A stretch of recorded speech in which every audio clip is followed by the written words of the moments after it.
ఇలా తీసుకొని ఈ క్లాత్ ఇలా ఫోల్డ్ చేసి అలాగే మొత్తం కుట్టామన్నమాట. ఇలా పెట్టుకుంటే మీకు చూపించడం కోసం ఉంచాను.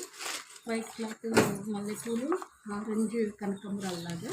ఇది ఇంత పెద్ద జడ తీసుకున్న తర్వాత కూడా మనం చిన్న పిల్లలు ఉంటే ఇలాగా పెట్టేసి ఇక్కడ జడ కుర్తీలు వస్తాయండి. ఇలా పెట్టుకోవచ్చు. మళ్ళీ కొంచెం పొడవు కావాలంటే ఇంకొంచెం అలా పెట్టుకోవచ్చు అనమాట. ఇంకా కొంచెం పొడవు. ఇదేంటంటే పిల్లలు క్లాసికల్ స్కూల్లో యానివర్సరీ ఫంక్షన్కి ఇలా పెట్టేసుకుని వెళ్ళిపోవచ్చు. అప్పటికప్పుడు జడ పెట్టేసుకుని ఇది పెట్టేస్తే ఫుల్ డెకరేషన్ చేసినట్టు ఉంటుంది. మంచి హైలైట్ కనిపిస్తుంది ఫోటో కూడా. ఈ జడలు ఎలాగ పడ్డా కానీ దీనివల్ల ఎలాగ ఏది పాడవదు అనమాట.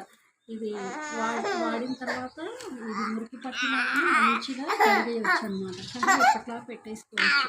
చాలా స్టాండర్డ్గా ఉంటుంది, కలర్ఫుల్గా ఉంటుంది, ఈవెన్ బెస్ట్గా ఉంటుందండి.